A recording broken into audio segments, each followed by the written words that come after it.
விஷயம். இப்போ மேட்டர் என்னன்னா, இவங்க அந்த ஃபித்னா வேலையை இவங்க பண்ணிட்டு இருந்ததுக்கு அப்புறம் என்ன பண்றாங்க, இந்த பிசினஸ் போச்சா, அப்புறம் அவங்க அழிக்கப்படுறாங்க, இவங்க நாடு கடத்தப்படுறாங்க, அந்த டயஸ்போரா தெரியுமில்ல, அந்த 2வது கோயில் இடிக்கப்படுது, ஈசா நபி வானத்துக்கு உயர்த்தப்படுறாங்க. வானத்துக்கு உயர்த்தப்பட்டதுக்கு அப்புறம் மதீனால வந்து இருக்கிறாங்க. மதீனால இவங்களுடைய பிசினஸ் என்ன, மதீனாலையும் இதே ஃபித்னா தான். மதீனால இவங்களுடைய பிசினஸ் என்னன்னு பாத்தீங்கன்னா, வட்டிக்கு பணம் விடுறது. வட்டிக்கு பணம் விட்டு ஹவுஸ் கஜரஜ் கூட்டம் இருக்கும்ல, அவங்க 2 பேருக்குமே வட்டிக்கு இவங்க பணம் கொடுப்பாங்க. பணம் கொடுக்கிறது மட்டும் இல்லாம இவர்களுக்கு சண்டையும் மூட்டி விடுவாங்க, ஆயுதமும் இவர்களே சப்ளை பண்ணுவாங்க. இன்னைக்கு பண்ற வேலை பாருங்க, இன்னைக்கு இந்த ஜைனிஸ்டுகள் என்ன பண்றாங்களோ அதே வேலை தான் அன்னைக்கு செஞ்சிருக்காங்க. இதை பண்ணதுனால ஹவுஸும் கஜரஜும் சண்டை போட்டுட்டே இருப்பாங்க. இது நானா கற்பனை பண்ணி சொல்ல, புகாரில ஒரு ஹதீஸ் இருக்கும் பாருங்க. ஹவுஸும் கஜரஜும் ஒரு இடத்துல முஸ்லீம் ஆனதுக்கு அப்புறம் உட்காந்து ஒரு இடத்துல தண்ணி பிடிச்சிட்டு இருப்பாங்க. அப்ப அந்த இடத்துல ஒரு யூத கிழமை ஒருத்தன் உட்காந்துட்டு இருப்பான். வந்துட்டு சொல்லுவான், எப்ப அந்த புவாஸ் போற பத்தி ஒரு பாட்டு பாருமா, குளத்தை சேர்ந்த ஒருத்தர் நினைக்கிறேன், அவர் பாட்டை பாட ஆரம்பிச்சு. பாட்டுல என்ன வரும், நாங்க உங்களை எப்படி புரட்டி எடுத்தோம், நாங்க எப்படி ஓட வச்சீங்களா, எப்படி ஒன்னீங்க, இப்படிலாம் வரும். வந்த உடனே இவங்களுக்கு என்ன ஆயிரும், நாங்க மட்டுமா ஒண்ணும், அடுத்த வாரமா நாங்க உங்களுக்கு வச்சோம் இல்ல அப்படின்னு இவங்க அப்படி பேசி கடைசியா என்ன ஆயிருது, இவங்க 2 பேருக்குள்ள சண்டையே வந்துருது. அந்த பழைய போர்கள் மறுபடியும் துவங்கி இவங்க கஜரஜுங்க அப்படிங்கிறாங்க, இவங்க ஹவுஸ் வாசிகள் நபி ஸல்லல்லாஹு அலைஹி வந்துடுறாங்க. இதனால அறியாமை காலத்து கூப்பாடா போயிருச்சு அப்படின்னு சொல்லி, இது என்ன அன்சாரிகள், இது என்ன இப்படி அறியாமை கால கூப்பாடு போறீங்க, இது அவங்க பொழப்பா வச்சிருந்திருக்காங்க. ஹவுஸ் கஜரஜ் போய் சண்டை மூட்டி விடுறது, உங்களை பத்தி இப்படி பேசுனாங்க, அவங்களை பத்தி இப்படி பேசுனாங்க. நடுவில் என்ன அப்படின்னா வட்டி, இப்படி வட்டிக்கு விட்டு இவங்க என்ன பண்ணுவாங்க, விவசாயத்தை விட்டு போட்டு சண்டை போட்டுட்டு இருப்பாங்க. சண்டை போட்டா விதைக்கிற டைம் வரும்ல, அப்ப இன்வெஸ்ட்மெண்ட் பண்ணும்ல, இவங்க வட்டி கொடுப்பாங்க. வட்டிக்கு கொடுத்து இவங்களுடைய வயல்களை பிடிச்சிக்குவாங்க. இப்படி வட்டிக்கு கொடுத்து மதீனாவையே ஃபுல்லா இவங்க கேப்சர் பண்ணி வச்சிருந்தாங்க. கடும் சுமையில இருந்தாங்க. நபி ஸல்லல்லாஹு அலைஹி வஸல்லம் அவர்கள் மதீனாவுக்கு போகும்போது அந்த மக்கள் ரொம்ப பெரிய ஒரு சுமையில வந்து இருந்தாங்க. அப்ப இதைத்தான் அல்லாஹ் என்ன பண்றான், அந்த மதீனாவுக்கு வந்து 3 அட்டம்பா அவங்களை அடிக்கிறான் அல்லாஹ். இந்த 59 அத்தியாயம் என்னது, ஹஷ்ர்னா என்ன, வெளியேற்றுறது. யாரை வெளியேற்றுறது, ஜைனிஸ்டுகளை வெளியேற்றுறது.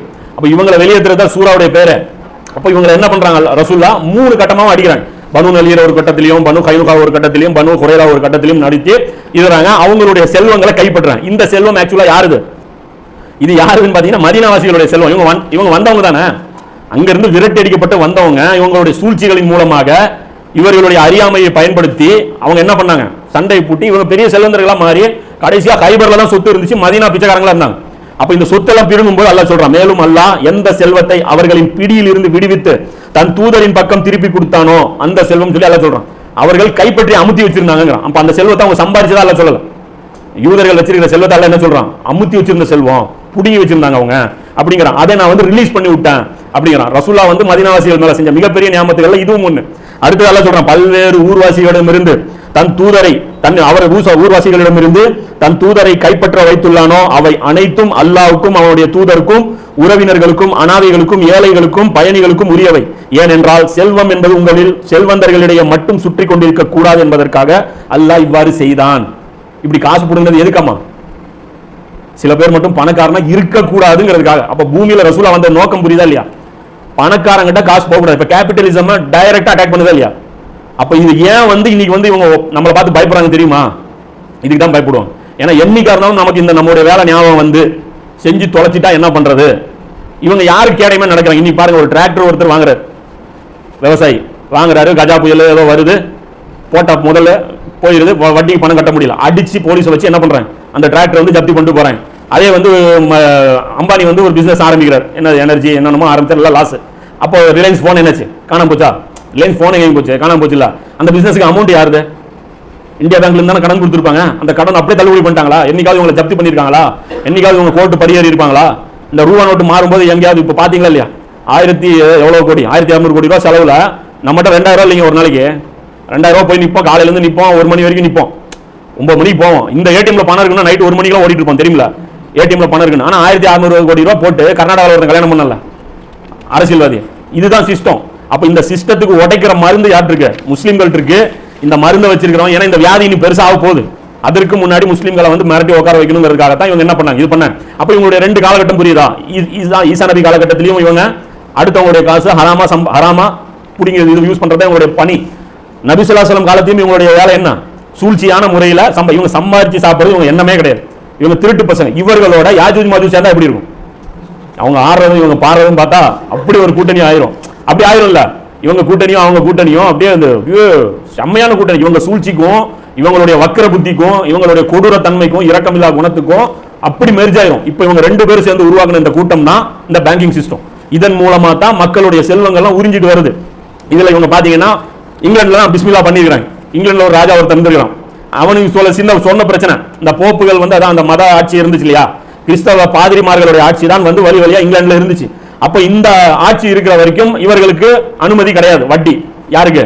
யூதர்களுக்கு வட்டி வந்து தடை செய்யப்பட்டிருந்தது. பாதிரிமார்கள் யூதர்களுக்கு வந்து பர்மிஷன் கொடுக்கல. இதுக்காக என்ன பண்றாங்க, அந்த மதத்தையே ஒழிக்கிறாங்க. புதுசா ஒரு செக்டர், ஒரு டிபார்ட்மெண்ட் கிரியேட் பண்றாங்க. அது என்ன டிபார்ட்மெண்ட்? புரோட்டஸ்டன்ட் கிறிஸ்தவம் சொல்லி ஆரம்பிச்சு சர்ச் ஆஃப் இங்கிலாந்து ஒன்று ஆரம்பிக்கிறாங்க. ஆரம்பிச்சு கொஞ்ச நாள்ல பேங்க் ஆஃப் இங்கிலாந்து ஆரம்பிக்குது. அப்போ பர்பஸ் பேங்க் ஆஃப் இங்கிலாந்து ஆரம்பிக்கிறது தான். என்ன, அந்த காலத்துல ஜெருசலத்துக்கு உள்ள டேபிள் இருந்துச்சு, இப்போ வெளியே டேபிள் போயிடுச்சு. சர்ச் ஆஃப் இங்கிலாந்து தனி, பேங்க் ஆஃப் இங்கிலாந்து தனியா போயிடுச்சு. ஆனா வேலை அதே வேலை தான். இந்த பேங்க் ஆஃப் இங்கிலாந்துடைய ஓனர்ஸ் யாரு? அந்த அன்னைக்கு டேபிள் போட்டு உட்கார்ந்தா பாரு, ஈசா நபி தள்ளி விட்டாங்களா? இப்ப மறுபடியும் வரும்போது ஈசா நபி அந்த டேபிள் தள்ளி விடுவாங்களா மாட்டாங்களா? இப்ப யார் மஹதி அலைஹிஸ்ஸலாம் வந்தாலும் இந்த டேபிள் தள்ளுற வேலை தான் நடக்கும். ஏன்னா இதை ஒழிச்சு கட்டாத வரைக்கும் இந்த மனித குலம் காப்பாற்ற முடியாது. நீ ஆட்சி அவனை இப்ப எப்படி வந்துட்டாங்க, அவங்க ஆட்சி யாருனாலும் பண்ணீங்க, எங்களுக்கு பிரச்சனையே கிடையாது. எங்களுக்கு வர வேண்டிய அமௌண்ட் வந்துட்டே இருக்கு. நீ இம்ரான் கான் உட்காந்துக்கோ, நவாஸ் ஷெரீப் உட்காந்துக்கோ, நீ மோடி உட்காந்துக்கோ, ராகுல் காந்தி உட்காந்து, எங்களுக்கு ஒரு மேட்டரே கிடையாது. அவங்க அங்க போயிட்டாங்க. அவங்க ரொம்ப அப்டேட் அவங்க போயிட்டாங்க. ஏதோ சுதந்திரம் கொடுத்த மாதிரி ஒரு ஜிக்னா காமிச்சிட்டு போயிட்டாங்க. அதே இந்த கரன்சி ஒப்பந்தம் போடாம அவங்க சுதந்திரம் கொடுத்துருக்கட்டும், இன்னும் வெள்ளக்காரன் போயிருந்துருக்க மாட்டான். அவன் அப்படியே வேற மாதிரி ஜிக்னா காமிச்சிட்டு போயிட்டான். இதுல என்ன பண்றாங்க, அந்த நேரத்தில் எப்படி கொஞ்சம் கொஞ்சமா ஆரம்பிச்சாங்கன்னு பாத்தீங்கன்னா, தங்கம் வந்து இவங்க சேமிப்பு வைக்கிறதுக்காக பேங்க் நடத்திக்கிறாங்க. நீங்க தங்கத்தை கொடுங்க, நாங்க பாதுகாத்து வைக்கிறோம் அப்படின்னு சொல்லி வச்சிருக்காங்க. தங்கத்தை வாங்கிட்டு ரசீது போட்டு கொடுக்குறது. அந்த ரசீதே வந்து பணம் மாதிரி செயல்படுத்திருக்காங்க. அந்த ரசீதை எடுத்துட்டு போய் இன்னொரு பக்கம் விலை பொருள் வாங்குறது, இப்படியே பயன்படுத்திருக்காங்க. இப்படி பயன்படுத்திட்டு இருக்கும்போது இவங்களுக்கு பாக்குறாங்க, இப்படி நிறைய பேர் நம்பிக்கை கொண்டாந்து தங்கம் வைக்கிறாங்க. ஏன்னா தங்கம் பாதுகாக்கிறது அந்த காலத்துல கொஞ்சம் கஷ்டம். அடியெல்லாம் வச்சிருக்கணும், ரவுடி கும்பல்லாம் வச்சிருந்தாதான் அந்த சேஃப் வந்து உங்களால வைக்க முடியும். அப்போ தங்கம் பாக்குறாங்க, ஒரு 10 கிலோ 50 கிலோ 100 கிலோ இப்படி சேர்ந்துட்டே இருக்கு. இந்த ரசீது கொடுத்துட்டு போறான்ல, வாங்கிட்டு போறான்ல, அவன் வந்து என்ன பண்றான், இங்கதான் பாதுகாப்பா இருக்குல்ல, நமக்கு வேணுங்கும் போது எடுத்துக்கலாம் கொடுத்தே தான் வச்சிருக்கான். எப்பயுமே மனுஷனுடைய புத்தி என்ன, சேமிச்சு வைப்பான், கொஞ்சமா தான் எடுத்து யூஸ் பண்ணுவான். இப்ப இவங்க கணக்கு பாக்குறாங்க, எப்படி பார்த்தாலும் வருஷம் பூரா 10% தங்கம் தான் வெளியே போகுது. அப்ப மீதி 90% இவங்க என்ன பண்றாங்க, எடுத்து ஆட்டை போடுறாங்க. எடுத்து ரொட்டேஷன் விட்டு வெறும் பேப்பர் மட்டும் கொடுத்து விட்டுறாங்க. ஏன்னா ஒரே நேரத்தில் எல்லாரும் வந்து கொடுக்க போறது இல்ல. இன்னைக்கு பேங்கோட நிலவரம் என்ன தெரியுமா, பேங்க்ல பேப்பரை விடுங்க, பேப்பரை கொடுத்தா தங்கம் கிடைக்காதுங்கிறது 2ஆம் பட்சம். பேப்பர் கொடுத்தா தங்கம் கிடைக்காது, அது ஜீரோ தங்கம் தான் உங்களுக்கு கிடைக்க போகுது, அது தனி. பேப்பராவது கிடைக்குமா? 10 லட்சம் பேப்பர் நம்ம போய் போட்டோம், மொபைல்ல டெய்லி வருது, காலையில 10 லட்சம் பேப்பர் உங்க அக்கௌண்ட்ல இருக்குங்க. நம்ம நாளைக்கு போய் எடுத்துக்கலாம், நாளைக்கு போய் எடுத்துக்கலாம். இப்ப நாளைக்கு போய் நாம எடுக்கிற மாதிரி அந்த பேங்க்ல பேப்பர் வச்சவங்க போய் பேப்பர் எடுத்தா அந்த பேப்பராவது இருக்கப்பா. 3% பேப்பர் தான் இருக்கு நம்ம பேங்க்ல. எவ்வளவு? 3%. 97% பேப்பர் கூட இல்லையா நம்ம பேங்க்ல. இது ஆபீஸ்ல சொல்றேன், நம்பர்ஸ் அந்த பேப்பர் கூட இல்லையாமா. பேப்பர் கூட வழி இல்லாம போச்சு. அதனால தான் என்ன பண்றாங்க, டிமானிட்டைசேஷன் பண்றாங்க. அதனால தான் என்ன பண்றாங்க, உங்க பணம் பேங்க்ல இருக்கிறது நல்லதுங்கிறாங்க. ஏன்னா பேங்க்லயே பணம் இல்ல, நீங்க திருப்பி கேட்டீங்கன்னா கொடுக்கணும் இல்ல, பணம் அவங்ககிட்டே இல்லைங்க. பேருக்குன்னு அடிச்ச அந்த டம்மி காசு, அந்த பொம்மை காசு கூட இல்லைங்க. இப்போ அதுதான் நிலவரம். இப்ப அவங்களே என்ன பண்றாங்க, அந்த காலகட்டத்தில் பாக்குறாங்க 10% தான் தங்கம் போகுது. எப்படி பார்த்தாலும் 100 கிலோ இருக்கு, 10 கிலோ தான் ரோலிங் ஆயிட்டே இருக்கு, 90 கிலோ தேங்கி இருக்கு. இதை எடுத்து வெளியே கடன் விடுவோம் அப்படின்னு சொல்றான். அப்ப தனியால் அவனுக்கு கடன் வாங்க மாட்டேங்கிறான். அப்ப தனியால் கடனே வாங்க மாட்டேங்கிறான். அப்ப யார்கிட்ட கடன் வாங்கலான்னு பார்த்தா ராஜா தான் எப்பயும் முட்டாள் இருப்பான். அவனுக்கு என்ன தெரியும், மழை வேறுதான் அவன் மந்திரி சொல்லி தான் தெரியும். இந்த வரும்ல மன்னர் தளபதி கூப்பிடும், தளபதியே அப்படிமா என்னையா அப்படின்னா, மாதம் மும்மாரி பறிஞ்சு அப்படின்னு 1 மாசமே இந்த நாள் வெளியே போலன்னு அர்த்தம். 1 மாசத்துல மழை பெஞ்சிருக்காள் ஏன்னா இவனுக்கு தெரியல. இந்த மாசம் 3 மழை பெஞ்சதான் அவன் கேட்கறான். அப்ப அந்த அளவுக்கு இவன் அப்டேட் உலக நாட்டு நடப்புல. இவனை முட்டாளாகிறது எவ்வளவு ஈஸி. அப்போ என்ன பண்றாங்க, இவனை வந்து சண்டை மூட்டி விடுறது. அடுத்த நாட்டுல போய் மன்னரே உங்க மேல படையெடுக்கிறது வராங்க. ஐயோ அப்படின்னா என்கிட்ட ஆள் இருக்காங்க, ஆர்மி இருக்கு, நாங்க சப்ளை பண்றோம், அவங்க மாசம் இவ்வளவு பணம் கொடுங்க அப்படின்னு. பணமெல்லாம் இல்லையா நாட்டணும், அதுவும் எங்ககிட்டே இருக்கு அப்படிங்கிறாங்க. அப்போ சண்டையும் இவங்களே மூட்டி விடுறது, ஆட்களையும் இவங்களே சப்ளை பண்றது, ஆயுதமும் இவங்களே சப்ளை பண்றது, மன்னருக்கு இது கொடுத்துறது. அப்ப கடனுக்கு பதிலாக உங்களுக்கு என்ன வேணும் அப்படின்னு கடன் சும்மா கொடுக்க மாட்டாங்கல்ல, அதுக்கு பின்னாடி தான் கண்டிஷன்ஸ் ஒவ்வொன்னா ஆட் பண்ணிட்டே வந்து கடைசியா என்ன ஆயிப்போச்சு, இந்த மதத்தை உடைச்சாச்சுல, ஃபத்வா கொடுக்கறதுக்கு இப்ப புதுசா ஒரு மத பிரிவு ஒன்று உருவாயிருச்சு, புரோட்டஸ்டன்ட். அந்த கிறிஸ்தவ குழு என்ன பேங்க்கு வந்து அங்கீகாரம் கொடுக்குது, பேங்க் ஆஃப் இங்கிலாந்து ஆரம்பிச்சிட்டாங்க. அப்ப இப்படியே வந்து ஆரம்பிச்சு என்ன பண்றாங்க, ஒரு கட்டத்துல கொஞ்சம் கொஞ்சமா இவங்களுடைய அந்த வலிமை வந்து பெருகிட்டே வருது. பெருகிட்டு வந்து கடைசியா என்ன பண்ணிட்டாங்க, அமெரிக்காவையும் கேப்சர் பண்றாங்க, பிரான்சையும் கேப்சர் பண்றாங்க. இந்த ரஷ்ய புரட்சி, இந்த பிரெஞ்சு புரட்சி, எல்லா புரட்சியும் இவங்க தான் பண்ணிக்கிறாங்க. புரியுதா? மன்னரை எவனெல்லாம் கடன் வாங்கலையோ அந்த ஆட்சியாளரை மாத்தணும். எங்ககிட்ட கடன் வாங்க மாட்டேங்கிறான், அதனால ஆட்சியாளர் மாத்துங்கன்னா மக்களும் வருவாங்களா? வரமாட்டாங்க. மக்களை இவன் உங்களை நசுக்கிறான், நீங்க எல்லாம் கிளர்ச்சி பண்ணுங்கம்மா, கிளர்ச்சி பண்ற எங்களுக்கு ஒண்ணும் இல்லைன்னா நாங்க இருக்கோம் அப்படின்னு சொல்லி கொடுப்பான். இதேதான் இப்ப இதோட ஒரு வடிவம் தான் என்னது, இஸ்லாமிய புரட்சியும் இந்த வஹாபிச புரட்சி வந்தது இல்ல, அதுக்கு பின்னாடி தானே அவங்க போய் அட்டாச் ஆனாங்க, பெட்ரோலுக்கு பதிலாக பணம் அப்படின்ட்டு. இஸ்லாமிய பொருளாதாரம் எப்படி சூறையாடப்பட்டுச்சு, இதுக்கு பின்னாடியும் இவங்க தானே பணம் கொடுத்தாங்க. இந்த ஷரீஃப் அல் ஹுசைனுக்கும் இவங்க தான் பணம் கொடுத்தாங்க, இந்த மன்னர் சவுது குடும்பத்துக்கும் இவங்க தான் பணம் கொடுத்தாங்க. மாசம் இவரு கொடுத்துருக்காங்க 5000 பவுண்டு. அந்த மாதிரி எல்லாம் கொடுத்துருக்காங்க. இப்போ இந்த மாதிரி போய் இவங்க என்ன பண்றாங்க, ஃபுல்லா போட்டு இவங்க எடுத்துட்டாங்க. முழு உலகத்தையுமே கொஞ்சம் கொஞ்சமா பரப்பி இவங்க ஃபர்ஸ்ட் நல்லா புரிஞ்சுக்கோங்க, எந்த ஃபித்னா இவங்க ஆரம்பிச்சாலும் அங்க இருந்தா இவங்க ஆரம்பிக்கிறாங்க. இவங்களோட இது என்னன்னா, முதல்ல இவங்க அரிக்கிறது எதனா, யார் பலசாலியோ அவனை அரிக்கிறாங்க. முதல்ல அவங்க அடிமைப்படுத்துறது இங்கிலாந்து, அதுக்கப்புறம் அமெரிக்காவை. இவங்கெல்லாம் முழு அடிமையா ஆனதுக்கு அப்புறம் நம்மகிட்ட வருது. நம்மளை இவங்க ஃபர்ஸ்ட் அட்டாக் பண்றதே இல்லை. ஃபர்ஸ்ட் அவங்க அதை தின்றாங்க. யார் பலசாலியோ அவனை தன்னுடைய அடிமையா வச்சுக்கிட்டு அவனை வச்சு நம்மளை அடிமையாக்குறது. இப்படி இந்த ஸ்ட்ராட்டஜி தான் அவங்க ஸ்டெப். பலசாலியை ஃபர்ஸ்ட் அடிச்சா தான் பலவீனமா இருக்கிறவனா கொஞ்ச நாள் கழிச்சு அடிச்சுக்கலாம். அந்த ஸ்ட்ராட்டஜி பண்ணி இவங்க வர்றாங்க. இதுல சொல்றாரு பெரிய பெரிய ஆட்கள் அவங்க சொல்றாங்க, இந்த சிம்மாசனத்தில் உட்காந்துட்டு இருக்கிறவங்க எல்லாம் பவர் ஆள் கிடையாதுப்பா, இந்த சிம்மாசனத்துக்கு பின்னாடி ஒரு கும்பல் இருக்கு, அந்த கும்பல் தான் அசல் பவர். இந்த இதுலயே கூட பாருங்க, இந்த ஹெர்குலிஸ் மன்னர் கூட இஸ்லாத்தை ஏத்துக்கணும் அவர் செலக்ட் பண்ணிட்டாரா? இந்த மன்னர் நம்ம என்ன நினைச்சுக்கிறோம், எல்லா மன்னரும் பவர் கிடையாது, சில மன்னர்களுக்கு தான் பவர். அந்த மன்னன் கூட பாத்தீங்கன்னா ஒரு கமிட்டி இருக்கும், அந்த கமிட்டியோட ஓனரா இருக்கும், அவ்வளவுதானே தவிர அந்த கமிட்டி நினைச்சா அந்த மன்னரை தூக்கிடும், இல்லைன்னா விஷம் கொடுத்து கொன்றும். அதுதான் நடக்கும் அந்த மன்னர் ஆட்சியில பொறுத்த வரைக்கும். அப்ப அந்த ஹெர்குலிஸ் கூட என்ன பண்றாரு, இஸ்லாத்தை ஏத்துக்கிறேன்னு சொல்லுவாரு, மக்கள் உடனே எதிர்ப்பு தெரிவிப்பாங்க, வாபஸ் வாங்கிக்குவாரு. இல்ல நான் சும்மா தான் ஒரு பேச்சுக்கு சொன்னேன், நீங்க எப்படி ரியாக்ட் பண்றீங்க, மன்னருடைய பவர் அவ்வளவுதான் சொல்றேன். அப்ப இது மாதிரி இவங்க என்ன பண்றாங்க, இப்படி பண்றாங்க. பண்ணிட்டு ஒரு கட்டத்துல பேங்க் மக்களை சுரண்டுதுன்னு சொல்லி மக்கள் பயங்கரமா வெறுப்படைறாங்க. ஏன்னா இந்த பேங்க் தான் நம்மள எல்லாம் ஏழ்மை நிலைக்கு கொண்டு வந்திருக்கு, இவங்களுக்கு வரி விதிக்கிறாங்க, வரி விதிக்கிற அந்த அதிகாரம்லாம் இவங்க கையில போயிருக்கு. அப்ப இந்த எல்லாம் மக்கள் எதிர்ப்பு தெரிவிச்சோன்னா அந்த பேங்க் என்ன பண்றாங்க, மாற்றி வேற வடிவத்தில் கொண்டு வராங்க. அதை என்ன பண்றாங்கன்னா ஃபெடரல் ரிசர்வ் கொண்டு வராங்க. இப்ப பேங்க்ங்கிற அந்த வார்த்தையை மட்டும் தூக்கிட்டான், ஃபெடரல் ரிசர்வ் சேமிப்பு மையம், அவ்வளவுதான், பேங்க்ங்கிற பேர்ல. ஆனா வேலை அதே தான். ஆனா இவன் நினைச்சான் பேங்க் ஒழிச்சு கட்டியாச்சு, இல்ல சரி பேங்க் தான் முடிஞ்சது, நமக்கு பிரச்சனை இல்லை, நீ சேஃப். ஆனா வேலை அதே தான் தொடர்ந்து இவங்க பண்ணிட்டே இருந்தாங்க. இதை எதிர்த்து பெரிய பெரிய ஆட்கள் உயிர் கொடுத்திருக்காங்க. ஆபிரகாம் லிங்கன் கொல்லப்பட்டது எதுக்கு, இவங்களுக்கு எதிர்த்து தான். அவர் என்ன பண்ணிருக்காரு, தனியா கரன்சி அடிச்சு விட்டுருக்காரு, கிரீன் பேக் நோட்டுன்னு சொல்லி தனியா அவர் கரன்சி அடிச்சு, இந்த பேங்கர்கள் இவர்கள் கொடுக்குற அந்த ரூபா நோட்டை நான் பயன்படுத்த மாட்டேன், இவங்க நம்மளை நசுக்கிறாங்க. அமெரிக்காவில் அந்த அவங்களும் முடிஞ்சு அவங்களே தோத்து போயிட்டாங்க. இப்போ அமெரிக்கா அரசாங்கங்களே தோத்து போய் இந்த யூதர்களை மீறி ஒண்ணுமே நீ பண்ண முடியாதுன்னு சொல்லி நாசமா போயிட்டு தான் அவங்க வந்துட்டாங்க. அப்பதான் இவர் அல்லாமா இக்பால் எழுதுறாரு, இந்த இவங்க தான் உண்மையான ஆட்சியாளர்கள் அப்படின்னு சொல்லிட்டு. இப்போ இதுல என்ன நடக்குது, ஆபிரகாம் லிங்கன் இவங்க எல்லாம் கொண்டாங்களா, அடுத்தது இப்படியே கொஞ்சம் கொஞ்சம் காலகட்டமா வருது. மிகப்பெரிய ஒரு ஃபித்னா அவங்க எப்ப பண்றாங்கன்னு பாத்தீங்கன்னா 1933 1933 இப்ப அமெரிக்காவிலும் பேங்க் ஆஃப் அமெரிக்கா இதெல்லாம் ஆரம்பிச்சாச்சா, ஃபெடரல் ரிசர்வ் ஆரம்பிச்சாச்சு அங்க. ஏன்னா பேங்க் ஆஃப் இங்கிலாந்து மாதிரியே பேங்க் ஆஃப் அமெரிக்கான்னா இவன் வந்துருவான், மக்கள் கோச்சுக்குவான்னு சொல்லிட்டு இப்ப இவனுக்கு ஃபெடரல் ரிசர்வ் ஆரம்பிச்சு அந்த கரன்சி பிரிண்ட் அடிக்கிற அதிகாரம் யாருக்கு, தனியார் நிறுவனங்களுக்கு தான். நல்லா புரிஞ்சுங்க, கரன்சி ஆரம்பிக்கப்பட்டதுல இருந்து கவர்மெண்ட் அடிச்சதே கிடையாது. நம்ம என்ன நினைச்சிட்டு இருக்கிறோம், ஆனா பேர் எப்படி வைப்பாங்கன்னா ரிசர்வ் பேங்க் ஆஃப் இந்தியா, ஏன்னா இந்தியா தான் அடிக்கிறது நீங்க நம்பணுங்கிறதுக்காக. அங்க Reserve Bank of Pakistan, Reserve Bank of Saudi Arabia, எதுக்காக வச்சிருக்காங்க, அந்த ஊர் புரோக்கர் இந்த ஊர் புரோக்கருங்கிறதுக்காக அவங்க அடையாளத்துக்கு அந்த ஊரை போறாங்களே தவிர அந்த ஊருக்கும் நாட்டுக்கும் சம்பந்தமே கிடையாது, எதுவுமே உங்களால பண்ணவே முடியாது. இப்படி அமெரிக்கால 1933 ஒரு மறுபடியும் ஒரு மிகப்பெரிய ஃபித்னா பண்றாங்க. அதுல என்ன பண்றாங்கன்னா, பணம் ஒரு பக்கம் பயன்படுத்திட்டு இருந்தாலும் தங்கமும் மக்கள் பயன்படுத்திட்டு இருந்திருக்காங்க, தங்கமும் நாணயமா பயன்படுத்திட்டு இருந்திருக்காங்க. அப்ப அந்த நேரத்தில் ஒரு சட்டமே கவர்மெண்ட் பிரஷர் பண்ணி போட வைக்கிறாங்க. என்ன அப்படின்னா, தங்கத்தை வீட்டில் வச்சிருந்தா குற்றம், தங்கம் யாரெல்லாம் வச்சிருக்காங்களோ அதுவே குற்றம் அப்படின்னு சொல்லி 1933 ஒரு பில் பாஸ் பண்ணிக்கிறாங்க. அந்த பில் வந்த உடனே அங்க இருக்கிற அந்த அரசியல்வாதி, அதை எதிர்க்கிற சில அரசியல்வாதி சொல்லிட்டாங்க, இதை விட கேடு கெட்ட ஒரு மசோதா பூமியிலே இது வரைக்கும் வந்தது கிடையாது, இதை விட ஒரு மோசமான மசோதா எதுவும் கிடையாது, இதை மட்டும் யாராவது கையெழுத்து போட்டு ஒப்புதல் கொடுத்துட்டீங்க அப்படின்னா மனித குலம் மீள முடியாத ஒரு மக்கள் கையில அடிமைகளாக அடக வைக்கப்பட்டுரும், இவங்க கிட்ட நம்ம அடிமைகளாக இவங்களுக்கு பிடிச்ச கொடுத்தது சமம் ஆயிரும், இதுக்கு மட்டும் கையெழுத்து போடவே கூடாதுன்னு. ஆனா கையெழுத்து போட்டாங்க. ஏன்னா அந்த அரசியல்வாதிகளை இவங்க தான் வேலைக்கு வாங்குறாங்க, பணம் கொடுத்து தான். அந்த சொல்றாங்க, எலெக்ஷன்லாம் இங்க வரதுக்கு முன்னாடி 100 வருஷம் முன்னாடி அங்க வந்துரும், பணம்லாம் இங்க வரதுக்கு முன்னாடி 100 வருஷம் முன்னாடி அங்க வந்துரும், எல்லா ஃபித்னாவும் 100 வருஷம் முன்னாடி ஆபாசம் அங்க வந்துரும், 100 வருஷத்துக்கு முன்னாடி அங்க டிவி வந்துச்சா, எல்லாமே வந்துச்சா, அங்க முடிச்சு கட்டிட்டு இங்க வர்றதே இவங்க. கடைசி சாப்டர் நம்ம ஃபர்ஸ்ட் சாப்டர்ல நம்மள வைக்கல இவங்க. அப்போ அந்த பணம் தங்கம் வச்சிருந்தீங்கன்னா வீட்டுல $10,000 உனக்கு அபராதம், 6 மாசம் ஜெயில் தண்டனை, கணக்கு பேர் எப்படின்ட்டு. அப்புறம் இது பண்ண உடனே என்ன பண்ணிருக்காங்க மக்கள், இங்க டிமானிட்டைசேஷன் நடந்தோன்னு என்னாச்சு, லைன்ல நம்ம போய் ஓடணும்ல, அதே மாதிரி ஒவ்வொருத்தனா போய் பணம் கொடுத்துருக்கான் பேங்க்ல, கொடுத்துட்டு டாலர், அதுக்கு பதிலாக டாலர் கொடுத்துருவான். டாலர் எவ்வளவு அப்படின்னா 1,13,000 மதிப்புள்ள தங்கத்தை 1,400 வாங்கியிருக்கான். அந்த காலத்து விலை சொல்றேங்க, அவன் ஒரு அவுன்ஸ் தங்கத்தை $20 வாங்கியிருக்கான். நம்ம ஊர் கணக்கு சொல்றேன், 1,14,000 மதிப்புள்ள தங்கத்தை கொண்டு போய் நீங்க கொடுத்தீங்கன்னா 1,400 உங்களுக்கு கொடுத்துருவான். தங்கத்தை கொடுத்தா அவன் பணம் கொடுத்துருவான். ஆனா தங்கத்தை நீங்க வீட்டுல வச்சிருந்தீங்கன்னா 6 மாசம் ஜெயில், தங்கத்தை நீங்க வச்சு வியாபாரம் பண்ணீங்கன்னா 6 மாசம் ஜெயில். இப்படி பண்ணிருக்கான், ஒரு வருஷம் இப்படி பண்ணிருக்கான். மொத்த தங்கமும் இவங்களுடைய கஜானாவுக்கு வந்துருச்சு. பூமியில புழக்கத்தில் இருந்த தங்கம் இவங்க கஜானாவில ரொம்பிருச்சு. ரொம்பனதுக்கு அப்புறம் என்ன பண்ணிட்டான், அந்த சட்டத்தை உடச்சு விட்டுட்டான், சட்டத்தை நீக்கிட்டான். இப்போ தங்கம் யார் வேணாலும் வாங்கிக்கலாம். இப்போ கொண்டு போய் அந்த $20 கொடுத்தா அந்த தங்கம் வருமா, வரல. 1,00,000 ரூபாய் கேட்டிருக்கான். அப்போ ரிட்டர்ன் அப்படி கேட்டிருக்கும் போது இவங்களுக்கு ஒண்ணுமே புரியல. அதுல என்ன நடந்திருக்கு, இன்னொரு கூத்து அப்படின்னு பாத்தீங்க அப்படின்னா, இந்த தங்கம் மாறிச்சு, இப்ப வெறும் பேப்பர் தானே இருக்கு, இந்த பேப்பரையும் மதிப்பு இழக்க செஞ்சிருக்கான். 40% இந்த பொருள் இந்த பேப்பர் வந்து ஒரே வருஷத்துல மதிப்படைஞ்சிருக்கு.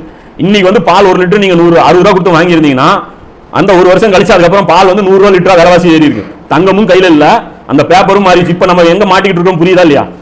நீ பேப்பர்ல வெறும் பேப்பர் வச்சுட்டு இருக்கோம், இங்க நம்ம தங்க காசு நம்ம பார்த்ததே கிடையாது. ஆனா இப்படி ஒரு சூழ்நிலையில் தள்ளி இருக்கான். ஆனா அதுல யார் தப்பிச்சாங்கன்னு பாத்தீங்கன்னா பணக்காரன் என்ன பண்ணிருக்கான், தங்கத்தெல்லாம் அப்படியே பதுக்கி வச்சிருக்காங்க. அந்த ஒரு வருஷத்துக்கு அப்புறம் ரிலீஸ் ஆக போது அவங்களுக்கு தெரியும். பெரிய பெரிய பிசினஸ் மேன்லாம் இருக்கிறாங்கல்ல, இந்த பிராண்டிங்லாம் இருக்கு இல்லைங்க, இவனுக்கு ஏதுங்க இன்வெஸ்ட்மெண்ட்? ரெமண்ட்ஸ் 100 வருஷமா இருக்கு, இவன் 100 வருஷமா, ரீபாக் 100 வருஷமா, இவனுக்கு எங்க இருந்து பணம் வருது? அப்ப பணக்காரங்களுக்குன்னு சொல்லி அவங்க தனியா சேஃப்டி பண்ணிடுவாங்க. இங்க அப்படிதான் நடந்துச்சு. டிமானிட்டைசேஷன்ல பணக்காரங்களுடைய காசுலாம் சேஃப்டியா தானே ஆச்சு. நம்மளுடைய இங்க பார்த்தோம்ல, பெருந்துறையில எத்தனையோ 1000 கோடி ரூபா, 30,000 கோடி என்னமோ, எவ்வளவு ஆயிரக்கணக்கான பணம், 2000 கோடி ரூபாய்க்குலாம் நோட்டு கிடைச்சது இல்ல அந்த டைம்ல, தெரியுமா? அதை வச்சு தானே செக்கெல்லாம் வச்சாங்க இவங்களுக்கு, அரசியல்வாதிகளுக்கு. அப்போ இது எல்லாமே பாத்தீங்கன்னா அந்த பணக்காரங்களுக்கு அவங்களுக்கு கொடுக்க வேண்டிய பெனிஃபிட் கொடுத்துட்டா போதும், ஏழைகளை எப்படி வேணாலும் சூறையடிக்கலாம் அப்படிங்கிற அந்த ஸ்ட்ராட்டஜி ஃபிட் பண்ணி இது பண்ணாங்க. இப்போ உங்களுக்கு ஒரு சந்தோஷமான செய்தி, 2020 இருந்து நமக்கு தங்க நகைக்கு பேன் இருக்கு, தெரியுமில்ல? போன வருஷம் லைட்டா கேள்விப்பட்டோம், இந்த மசோதா வரப்போகுது பார்லிமெண்ட்ல. அது சொன்னல, எல்லாமே அங்க ஃபர்ஸ்டே பண்ணிடுவாங்க. அடுத்து நமக்கு இப்போ இங்க என்ன பண்ண போறாங்கன்னா, சமீபத்தில் தங்க நகை, ஏன்னா ஊர்ல இருக்கிற எல்லா தங்கமும் நம்ம பொம்பளை வச்சிருக்காங்க, அவங்க ஒரு நல்லது செஞ்சிருக்காங்க, நமக்கு நச்சு பண்ணி தங்கம் வேணும்னு வாங்கி வச்சாங்களா, அதுதான் பொருளாதாரம், அதுதான் உண்மையான பொருளாதாரம். அந்த வகையில ஒரு பெனிஃபிட் தான், அதான் சொல்றது, கெட்டதுலயும் ஒரு நல்லதுண்டு. அது ஒரு விஷயம். எவ்வளவு பவுன் வச்சிருக்காங்களோ, இதுக்கு இவன் என்ன ட்ராப் பண்றான்னா, இந்தியாவில் இருக்கிற தங்கம் எல்லாம் லாக்கர்ல இல்ல, இவங்க கழுத்துல சுத்திட்டு இருக்குது. இந்த லாக்கர்களை வந்து தொட முடியாது, 3,000 வந்துடும். இவன் புருஷ கேட்டாலே தராது, இங்க பேங்கர் வந்து அரசியல் கேட்டா கொடுக்க முடியும். அதுக்கு இப்ப என்ன பண்ணிருக்கான், வரி போட போறான். டாக்ஸ், 1 கிராம் தங்கம் நீ வச்சிருந்தீங்கன்னா வரி, அது வரி எவ்வளவு இருக்குன்னா, அந்த வரி எவ்வளவு இருக்கும், தங்கமே நீ வேணாம், ஸ்டெப் பை ஸ்டெப்பா வரும். இதெல்லாம் பண்ணி முடிச்சிட்டோம்னா நம்ம ஒத்தக்கண்ண ஆசங்க வந்துடும். இதெல்லாம் பண்ணி அவங்க கையில நம்ம முழுசா பொருளாதாரம் இருக்கக்கூடாது. ஏன்னா தஜ்ஜாலை ஏத்துக்கலன்னா என்ன ஆகணும், நீ ஏழை ஆகணும். நீ தஜ்ஜால் வேணாலும் கூட வேணான்னு போயிடுவான். இருந்தாலும் அவனுக்கு, அதான் ரசூலா சொன்னாங்களா, கிராமத்தில் இருக்கிறவங்க தஜ்ஜால் இருந்து தப்பிச்சுக்குவாங்க. கிராமத்தில் இருக்கிறவங்களுக்கு தஜ்ஜால் பிரச்சனை, அவன் தங்கம் போனாலும் மண்ணா போனாலும் ஒன்றும் பிரச்சனை இல்லை. அவன் கம்பு போட்டிருப்பான், காலையில் கூலாக்கி தின்னு போட்டு படுத்துக்குவான், அவனுக்கு பிரச்சனையே இல்லை. அவன் கோழி இருக்கும், முட்டை போடும், மாடு இருக்கும், பால் கொடுக்கும், அவன் இது பண்ணிட்டு போயிடுவான். ரசூலா தான் சொன்னாங்களா, தஜ்ஜால் வரும்போது கடைசியாக உங்களுக்கு யூஸ் ஆகுது ஆடுகள். ஏன்னா ஆடு ஓடி நீங்க போயிட்டீங்கன்னா பால் கறந்து குடிச்சிக்கலாம், குட்டி போட்டுச்சுன்னா சாப்பிட்டுக்கலாம், அவ்வளவுதான், ஜம்முன்னு உட்காந்து வேண்டியதான். அப்புறம் தூளுக பாங்க அவ்வளவுதான், உட்காந்து வேண்டியதான், ஒன்றும் வேலை இல்லை. அப்ப அந்த மாதிரி ஸ்டேஜ் கொண்டு வந்துருவோம். அடுத்த ஸ்டேஜ் வரப்போறாங்க, இது எப்படி கொண்டு வர போறாங்க, என்ன பண்ண போறான்னு தெரியல. ஆனா போன வருஷமே அடிபட ஆரம்பிச்சிருச்சு. இவங்க வந்த உடனே அந்த மசோதா தான் வரணும் இருந்துச்சு, அதுக்குள்ள CANRC தான் வந்துருச்சு. அடுத்து சொத்துக்கள் ஜப்தி பண்ற ஒரு மசோதா வருது, அது ஜனவரியிலே லான்ச் பண்றதா இவர் சொல்லிருந்தார். யாரு, ரியாஸ் இருந்தார்ல, அக்பர் சார், அவர் சொல்லிருந்தாரு, சொத்துக்களை வந்து ஜப்தி பண்ற மசோதா. அது அடுத்த தங்க நகைகளை ஜப்தி பண்ற மசோதா, முழுசா நம்ம அடிமையாகக்கூடிய அந்த வேலைகள் வந்து பண்ணிட்டு இருக்காங்க. அப்ப இது மாதிரி எல்லாம் நடந்து இது ஒரு காலகட்டமா போச்சு. அப்ப அமெரிக்கா முழு அடிமையா மாறினதுக்கு அப்புறம் இது உலக போர்லாம் நடந்தது இல்லையா, அப்ப மொத்த உலகத்தையுமே ஒரு அச்சுறுத்தலுக்குள்ள கொண்டு வராங்க. யாருமே சேஃப் கிடையாது. ஏன்னா ஆளுக்கு அந்த நாடு பிடிக்கிற ஆசை வந்துருச்சு இல்ல, வெள்ளக்காரன் வரான், அவன் பாட்டுக்கு இந்தியாவை பிடிக்கிறான், இதை பிடிக்கிறான், ஒவ்வொரு நாட்டையும் பிடிக்கிறான். அப்ப ஹிட்லர் ஆரம்பிச்சான், நானும் பிடிக்க போறேன்னு சொல்லிட்டு அவன் போய் ஒவ்வொருத்தரும் அவன் போய் பிடிக்க ஆரம்பிச்சான். இதனால ரத்தாறு ஓடிச்சு, கிட்டத்தட்ட 4-5 கோடி மக்கள் செத்ததா சொல்றாங்க. அப்ப இதுக்கு தான் வராங்க இவங்க, சொல்யூஷன் கொடுக்குறாங்க. யாரு, இந்த தஜ்ஜாலுடைய இந்த ஏஜென்ட்டுகள் சொல்யூஷன் கொடுக்குறாங்க. அப்பதான் இந்த அமெரிக்காவை தானே இவங்க சவாரி பண்ணிட்டு இருக்காங்க. இப்போ அமெரிக்காவை வச்சு சண்டை சச்சரவை இனி இல்லாத ஒரு மனித குலத்துக்கு ஒரு அருமையான ஒரு வாழ்க்கையை நம்ம கொடுக்க போறோம் அப்படின்னு சொல்லி தான் பிரிட்டன் வுட் அக்ரிமெண்ட் அப்படின்னு சொல்லிட்டு ஒரு அக்ரிமெண்ட் வந்து இவங்க போடுறாங்க. அந்த அக்ரிமெண்ட்ல என்ன அப்படின்னு பாத்தீங்கன்னா 3 கண்டிஷன். என்ன கண்டிஷன், இந்த நாடா புடிச்சுக்கிட்டு அடுத்தவங்க ஊர்ல போய் உள்ள பூந்து அடிக்கிறது இதெல்லாம் இருக்கக்கூடாது, இதுக்கெல்லாம் வந்து முடிஞ்சு கட்டணும் அப்படின்னு சொல்லிட்டு ஒரு முதல்ல 3 கண்டிஷன்ல நீங்க கையெழுத்து போடணும். நம்பர் 1 கண்டிஷன் என்னன்னா, IMF கீழே நீங்க வந்துடணும், இன்டர்நேஷனல் மானிட்டரி ஃபண்ட்.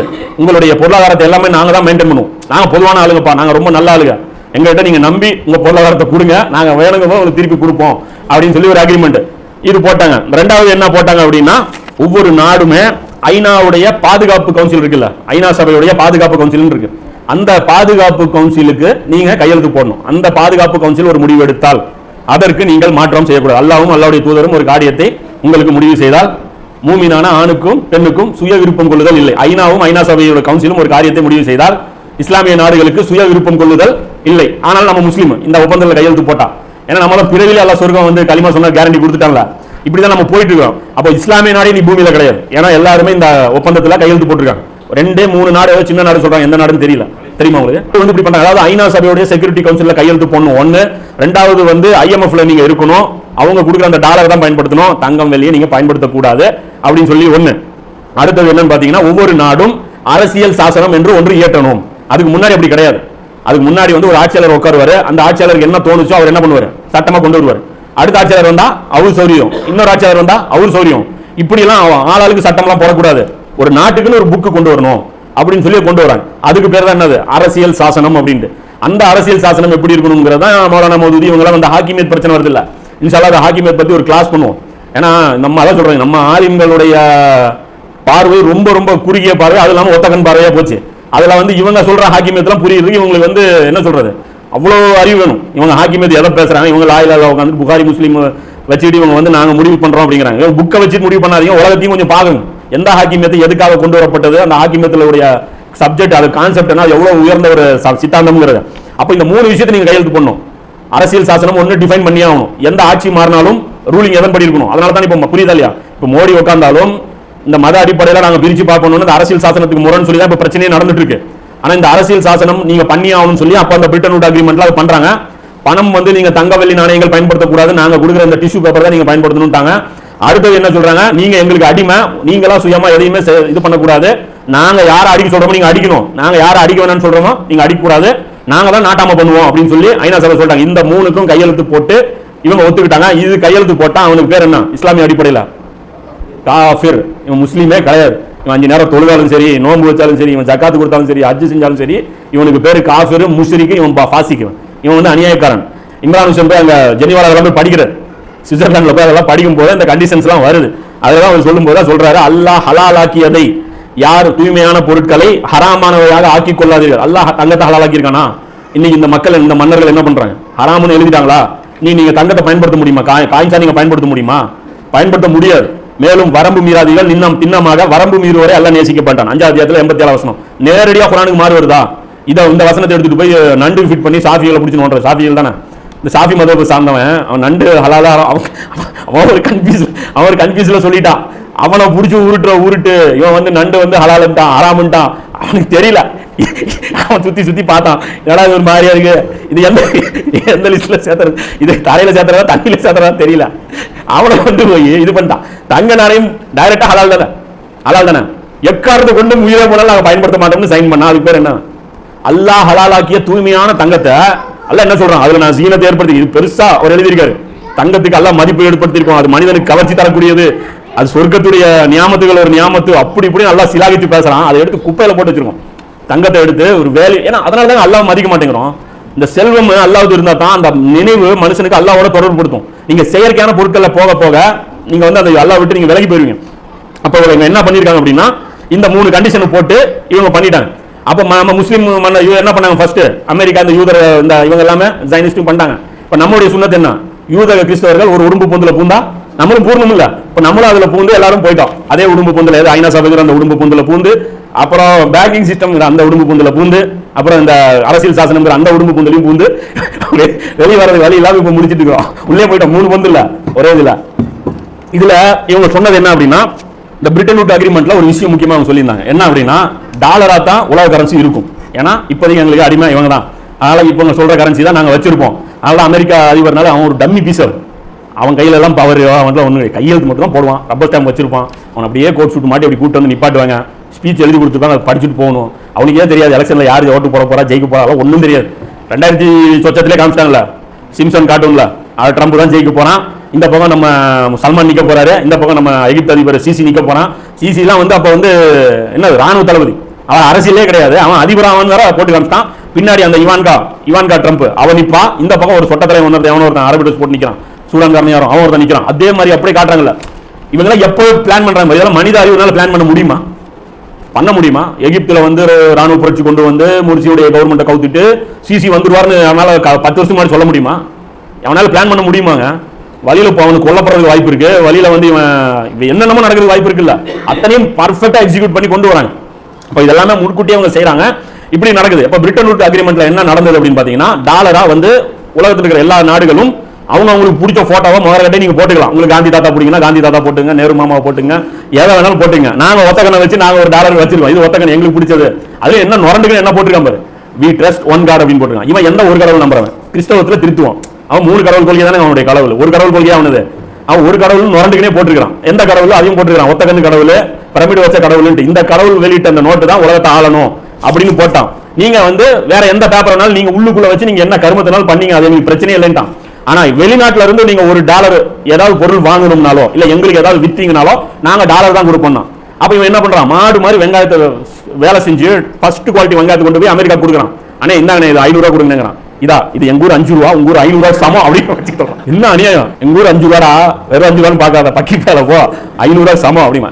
ஏன்னா அது என் ஊர் காசு 500 ரூபாய்க்கு சமம் அப்படின்னு. ஆமா நீ வளவலன்னு புள்ள குட்டியில பெற்று வச்சிருக்கிற, ஜனத்தொகை ஜாஸ்தியா இருக்கடா, அதுதான் பிரச்சனை, உங்களுக்கு எங்க பிரச்சனையே தெரிய மாட்டேங்குது அப்படிங்கிறான். பிரச்சனை இருக்கிற இது ஏமாத்துற வேலை, தஜ்ஜாலியத்து வேலை, புரியுங்களா? நிறைய மனிதர்கள் இருக்கிறது மனித வளம், அது அதை நம்மளை கூமுட்டையாக்கி அதை மூலமா நம்ம கல்வி திட்டத்தில் புகுத்தி நம்மளை முட்டாளாக்கி வச்சு. ஒரு கோழியை 10 கோழி போட்டுச்சுன்னா அந்த 7 கோழியா பணக்கார கோழியா?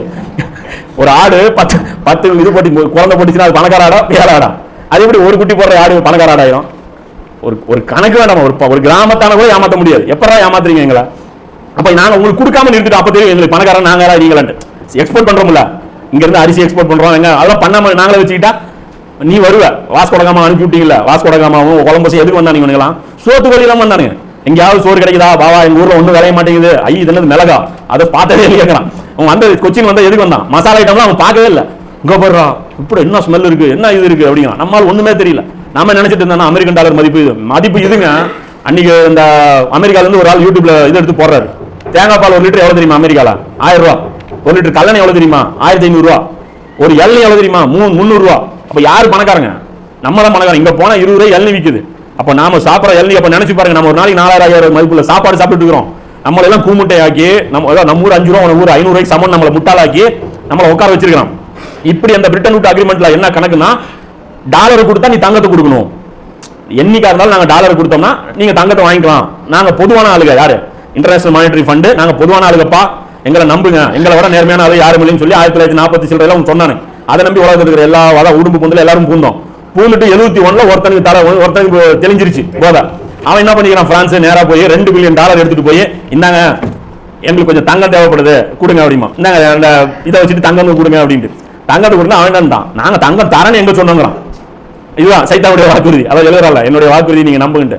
தங்கம் தரலாம் நாங்க சொல்லவே இல்லைங்க, தங்கத்துக்கு பதிலாக நாங்க வச்சிருக்கோம் தான் சொல்றோம். அதுக்கு பதிலா எங்ககிட்ட தங்கம் இருக்குன்னு நாங்க சொன்னோமே தவிர தங்கத்தை நாங்க உங்களுக்கு கொடுப்போம்னு சொல்லலன்னு சொல்லி 1971ல மாத்திட்டு அது சரத்து சேர்த்திட்டான். அதுக்கு என்ன சொல்லிட்டான்னா, எங்ககிட்ட தங்கம் இருக்கான்னு நீங்க கேட்க கூடாது. அதுல அவங்க கண்டிஷன் என்ன? உலக வங்கியில போய் நீங்க கொடுத்த பேப்பருக்கு தங்கம் இருக்கான்னு கேட்க கூடாது.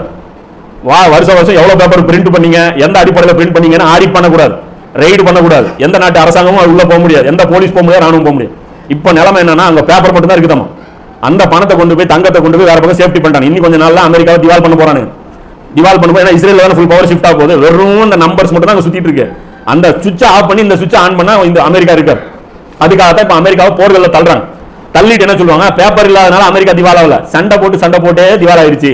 இப்படி அமெரிக்கா எப்படி திவால் ஆச்சுன்னா, ஈரான் கூட எல்லாம் சண்டை போச்சா, ஆப்கானிஸ்தான் கூட சண்டை போச்சா, அவன் காசு எல்லாம் போயிருச்சுப்பா, சண்டை போட்டு அவன் வீணா போயிட்டான்ப்பா, சண்டைக்கார பையன் முடியுமா. ஆனா அவனுக்கு சண்டை போடுறது அவனுக்கு விருப்பமே இல்ல.